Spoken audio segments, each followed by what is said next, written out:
Hello guys, welcome back to our YouTube channel. మనమైతే ఈరోజు మన వీడియోలో ఈ ఏప్రిల్ మంత్లో అప్కమింగ్ మొబైల్స్ గురించి అయితే మాట్లాడుకుందాం. ఈ మంత్ అయితే చాలా మంచి మంచి మొబైల్స్ అయితే వస్తున్నాయి. మీరైతే పక్కా ఎంజాయ్ చేస్తారు ఈ మంత్ మొత్తం. లైక్ S25 ఎడ్జ్, ఇంకా మోటోలా ఎడ్జ్ 60 ఫ్యూజన్ వస్తుంది, ఐక్యూ, ఇంకా చాలా ఫోన్స్ అయితే ఉన్నాయి. దాని గురించి అయితే మొత్తం డీటెయిల్గా అయితే ఈ వీడియోలో అయితే మనం తెలుసుకుందాం. ఇక ఏప్రిల్‌లో కన్ఫర్మ్‌గా వచ్చే మొబైల్ అయితే S25 ఎడ్జ్ అని చెప్పొచ్చు. Samsung Galaxy S25 edge. ఇదైతే మనము ఏప్రిల్‌లో అయితే ఎక్స్‌పెక్ట్ చేయొచ్చు. ఇదైతే చాలా చిన్న ఫోన్, కాంపాక్ట్ సైజ్‌లో ఉంటుంది. చాలా థిన్ అయితే ఉంటుంది. 3900 mAh బ్యాటరీ తోటి వస్తుంది. ఇంకా నాకు తెలిసి ఇది ఒక 50,000-80,000 బడ్జెట్‌లో అయితే రావచ్చు. ఇంకా ఇందులో 888 ప్రాసెసర్ కూడా ఉంది. క్వాల్కామ్ స్నాప్‌డ్రాగన్ 888, ఇంకా 30 or 25 watts fast charging support, 200 megapixel main sensor అయితే ఉంటుంది, కెమెరా సెన్సార్. ఇంకా 6.66 ఇంచ్ డిస్ప్లే అయితే వస్తుంది. ఇంకా అలాగే IP68 రేటింగ్ తోటి అయితే వస్తుంది. సామ్సంగ్ S25 ఎడ్జ్ కొంచెం IP69 ఇస్తే బాగుంటుందేమో, మనము ఎక్స్పెక్ట్ చేయొచ్చు. బట్ IP68 తోటే వస్తుంది. ఇవైతే Samsung Galaxy S25 edge specifications. ఇంకా చాలా ఫీచర్స్ అయితే ఉన్నాయి. లైక్ జెమినా ఏఐ కూడా సపోర్ట్ అయితే చేస్తుంది S25 ఎడ్జ్లో. ఇక ఏప్రిల్‌లో వచ్చే నెక్స్ట్ మొబైల్ చూసుకుంటే వివో V50e. ఇదైతే ఒక మిడ్ రేంజ్ మొబైల్ అని చెప్పొచ్చు. ఇది నాకు తెలిసి ఒక 30K బడ్జెట్‌లో అయితే రావచ్చు ఈ మొబైల్. 30-31 అట్లా ఎక్స్పెక్ట్ చేయొచ్చు మనం ఈ మొబైల్‌ని. ఇందులో అయితే మీడియాటెక్ డైమెన్సిటీ 7300 ప్రాసెసర్ ఉండబోతుంది. 5600 mAh battery, 90 watt fast charging support. ఇంకా బ్యాక్ కెమెరా చూసుకుంటే 50 మెగాపిక్సెల్ మెయిన్ కెమెరా ఉండబోతుంది. 8 మెగాపిక్సెల్ వైడ్ యాంగిల్ కెమెరా. ఇంకా సెల్ఫీ చూసుకుంటే 50 మెగాపిక్సెల్ సెల్ఫీ కెమెరా అయితే ఉంటుంది. దీని సైజ్ వచ్చేసి 6.77 ఇంచెస్ డిస్ప్లే అయితే ఉంటుంది దీనికి. ఇంకా ఇదైతే IP69 రేటింగ్ తోటి అయితే వస్తుంది మనకు. వివో V50 ఫోన్స్ అయితే జైస్ పార్ట్నర్షిప్ తోటి అయితే వస్తున్నాయి కెమెరాస్. అందుకే ఇది కెమెరా ఫోకస్డ్ ఫోన్ అని చెప్తున్నా. దీని కెమెరాస్ అయితే చాలా బాగుంటాయి. 50 మెగాపిక్సెల్ 2 కెమెరాస్ అయితే ఉంటాయి, చాలా బాగుంటాయి. ఫ్రంట్ కూడా బాగుంటుంది, కెమెరా క్వాలిటీ మంచి కెమెరాస్ తోటి అయితే వస్తుంది. ఇక నెక్స్ట్ ఏప్రిల్‌లో కన్ఫామ్‌గా వచ్చే మొబైల్ అయితే ఐక్యూ Z10 5G. ఇదైతే 7S Gen 3 ప్రాసెసర్ తోటి అయితే వస్తుంది, స్నాప్‌డ్రాగన్ 7S Gen 3. ఇంకా చాలా పెద్ద బ్యాటరీ ఉండబోతుంది ఇందులో. 7300 mAh బ్యాటరీ ఉండబోతుంది.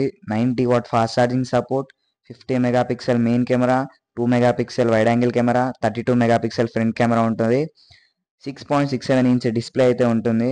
ఇంత మంచి స్పెసిఫికేషన్స్ అయితే ఉన్నాయి. స్నాప్‌డ్రాగన్ 7S Gen 3 కూడా మంచి ప్రాసెసరే, పవర్ఫుల్ ప్రాసెసర్.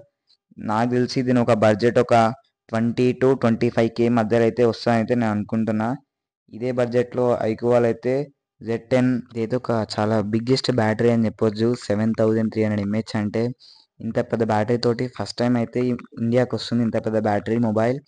ఇదైతే 90 వాట్ ఫాస్ట్ ఛార్జింగ్ వస్తుంది కాబట్టి మనకు ఛార్జింగ్ స్పీడ్ కూడా బాగానే ఉంటుంది. ఇంకా అలాగే ఐక్యూ వాళ్ళు కూడా టీజ్ చేస్తున్నాడు biggest battery ever in India అని. ఇంత పెద్ద బ్యాటరీ తోటి వచ్చే ఫస్ట్ మొబైల్ ఇది. గేమింగ్ కాబట్టి చాలా ప్లేబ్యాక్ ఇయనికే మనకైతే ఇంత పెద్ద బ్యాటరీ తోటి అయితే ఐక్యూ వాళ్ళు అయితే తీసుకొస్తున్నారు. ఈ మొబైల్ అయితే ఏప్రిల్ 11కి అయితే వస్తుంది. ఇది అఫీషియల్ డేట్, ఐక్యూ వాళ్ళే కన్ఫర్మ్ అయితే చేసిర్రు.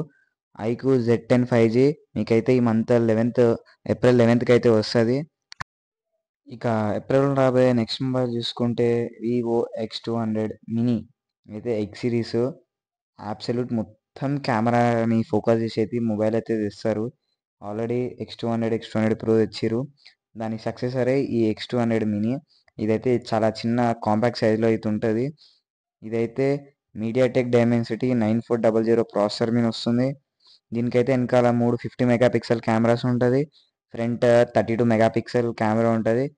దీని స్క్రీన్ సైజ్ అయితే చాలా చిన్న ఉంటుంది, 6.31 ఇంచే. దీని ఐపీ రేటింగ్ చూసుకుంటే IP69 రేటింగ్ తోటి వస్తుంది. మొత్తం ఫుల్ వాటర్ రెసిస్టెంట్ అయితే వస్తుంది. మీరు వేడి వాటర్లో దింపొచ్చు, ఎట్లయినా చేయొచ్చు. దీనిలో అయితే 5700 బ్యాటరీ వస్తుంది. 90 వాట్ ఫాస్ట్ ఛార్జింగ్ సపోర్ట్ కూడా మీకైతే ఇది సపోర్ట్ అయితే చేస్తుంది. నాకు తెలిసి దీని ఒక దీని ప్రైస్ ఒక 50,000-60,000 మధ్యలో అయితే వస్తది అయితే నేనైతే అనుకుంటున్నా. ఆ ప్రైస్‌లో చేస్తేనే కొంచెమన్నా క్లిక్ అయితది. మరీ అంతకన్నా ఎక్కువ పెడితే ఎవ్వరు అంత డబ్బు పెట్టడానికి ఎవరు ఇన్వెస్ట్ చేయడు. ఓన్లీ కెమెరా పర్పస్ కోసం. కానీ సేమ్ డీఎల్ఎస్ కెమెరా కన్నా కొంచెం బెటరే వస్తాయి. అంత మంచి కెమెరా ఉంటది. ఇక నెక్స్ట్ ఏప్రిల్‌లో కన్ఫర్మ్‌గా వచ్చే మొబైల్ అయితే చూసుకుంటే మోటరోలా ఎడ్జ్ 60 ఫ్యూజన్. ఇదైతే మాక్సిమం ఏప్రిల్‌లో అయితే వస్తది. ఇందులో అయితే మీడియాటెక్ డైమెన్సిటీ 7400 ప్రాసెసర్ ఉంటది. ఇంకా 5500 ఎంఏహెచ్ బ్యాటరీ ఉంటది. 68 వాట్స్ ఫాస్ట్ ఛార్జింగ్ సపోర్ట్. వెనకాల 3 కెమెరాస్ ఉంటది. ఒకటి 50 mega pixel main camera, 13 mega pixel ఒక కెమెరా ఉంటది. 5 మెగా పిక్సెల్ ఒక కెమెరా ఉంటది. ఫ్రంట్ చూసుకుంటే 32 మెగా పిక్సెల్ కెమెరా ఉంటది. ఇంకా మనకు సెల్ఫీ క్యామ్ చూసుకుంటే 32 మెగా పిక్సెల్. ఇంకా డిస్‌ప్లే చూసుకుంటే 6.7 ఇంచ్ తోటైతే వస్తుంది డిస్‌ప్లే. పెద్ద డిస్‌ప్లే. ఇక IP69 రేటింగ్ తోటి వస్తుంది. చాలా ఇంట్రెస్టింగ్ థింగ్ ఇది. ఇదొక 20,000 లోపలైతే వస్తది. ఈ 20,000 లోపల మనకు IP69 అనేది చాలా ఇంట్రెస్టింగ్ ఉండబోతుంది. ఇంకా ఇందులో మనకు Corning Gorilla Glass 7 i protection తోటి వస్తుంది. మిలిటరీ గ్రేడ్ సర్టిఫికేట్ కూడా వచ్చింది దీనికి. ఇంకా కెమెరాస్‌లో మెయిన్‌గా చూసుకుంటే సోనీ ఎల్‌వైటీ సెన్సార్స్ అయితే వాడుతున్నారు. ఇంకా కెమెరా క్వాలిటీ బెటర్ ఉంటది. ఇందులో మనం పీక్ బ్రైట్‌నెస్ చూసుకుంటే 4500 నిట్స్ దాకా ఉంది. ఇంకా ఇందులో మోటో ఏఐ కూడా ఇంక్లూడ్ అయితుంది.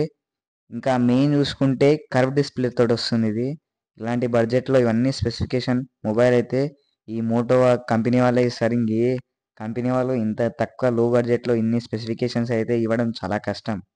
ఇంకా నెక్స్ట్ ఏప్రిల్‌లో రాబోయే మొబైల్ గురించి మాట్లాడుకుంటే సీఎంఎఫ్ ఫోన్ 2. ఇదైతే నథింగ్ వాళ్ళ నెక్స్ట్ బ్రాండ్. అంటే సబ్ బ్రాండ్ అని చెప్పొచ్చు సీఎంఎఫ్ అనేది. ఫోన్ 1 అయితే వచ్చింది. ఇదైతే ఫోన్ 2 ఇప్పుడు రాబోతుంది. ఏప్రిల్ మంత్‌లో అయితే రాబోతుంది. ఇందులో ప్రాసెసర్ చూసుకుంటే 7400 అదే మీడియాటెక్ డైమెన్సిటీ 7400 సేమ్ మోటోలా ఎడ్జ్ 60 ఫ్యూజన్‌లో ఉండే ప్రాసెసర్ ఇందులో కూడా ఉండబోతుంది.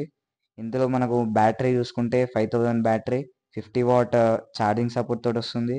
ఇంకా 50 mega pixel main camera, 8 mega pixel wide angle camera, 2 mega pixel macro camera, 16 mega pixel selfie camera అయితే ఉండబోతుంది. దీన్ని మనం డిస్‌ప్లే చూసుకుంటే 6.7 ఇంచెస్ డిస్‌ప్లే అయితే మనకైతే ఇందులో ఉంటుంది. ఇదైతే నాకు తెలిసి ఒక 20,000-30,000 ఆల్మోస్ట్ 20,000-25,000 మధ్యలో అయితే రావచ్చు. ఆ బడ్జెట్‌లో ఈ ఫోన్ అయితే ఫోకస్ చేసి తీసుకొస్తారు సీఎంఎఫ్ నుంచి. లాస్ట్ సీఎంఎఫ్ ఫోన్ 1 కూడా అదే ఆల్మోస్ట్ అదే బడ్జెట్‌లో వచ్చింది. 2 కూడా అదే బడ్జెట్‌లో వస్తుందని అనుకుంటున్నా. ఇక నెక్స్ట్ మొబైల్ చూసుకుంటే పోకో ఎఫ్7 ప్రో. ఇదైతే మనకు స్నాప్‌డ్రాగన్ 8s జెన్ 4 ప్రాసెసర్ తోటైతే వస్తుంది. ఇందులో అయితే చాలా బిగ్గెస్ట్ బ్యాటరీ అయితే ఉండబోతుంది. 6000 ఎంఏహెచ్ అలాంటి పెద్ద బ్యాటరీ తోటైతే వస్తుంది. 90 వాట్ ఫాస్ట్ ఛార్జింగ్. కెమెరా చూసుకుంటే 50 మెగా పిక్సెల్ మెయిన్ కెమెరా, ఇంకా 8 mega pixel wide angle camera, ఇంకా 20 మెగా పిక్సెల్ సెల్ఫీ క్యామ్ అయితే ఉండబోతుంది. దీని డిస్‌ప్లే చూసుకుంటే మన దగ్గరున్న అన్ని మొబైల్స్‌లో ఇదే ఈ మంత్‌లో వచ్చేది పెద్ద డిస్‌ప్లే 6.8 ఇంచ్ డిస్‌ప్లే. ఇదైతే మనకు IP69 రేటింగ్ తోటైతే వస్తుంది. ఇదైతే ఒక గేమింగ్ ఫోన్ అని చెప్పొచ్చు. గేమింగ్ కోసమే పోకో ఎప్పుడు గేమింగ్ ఫోన్సే ఇస్తుంది. ఇది కూడా ఒక గేమింగ్ ఫోనే. ఇదైతే పోకో ఎఫ్7 ప్రో. ఎఫ్7 ప్రో అయితే మన ఇండియాకైతే వస్తది. ఎఫ్7 అల్ట్రా అయితే రాదు. ఎందుకంటే అది 808 ప్రాసెసర్ తోటి వస్తుంది కాబట్టి 50,000 పైన వెళ్ళిపోతది.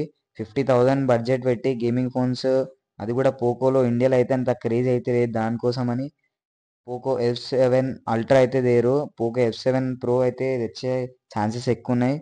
ఇది కూడా ఒక మంచి ఫోన్. నాకు తెలిసినంత వరకు ఇదొక ఇదొక 42,000 నుంచి 45,000 మధ్యలో అయితే రావచ్చు. That's all for the video. మీకు గినంగా ఈ వీడియో నచ్చితే లైక్ చేయండి, షేర్ చేయండి, సబ్స్క్రైబ్ చేసుకోండి. ఇలాంటి టెక్ కంటెంట్ ఇంకా కావాలంటే కింద కామెంట్ సెక్షన్‌లో అయితే కామెంట్ చేయండి.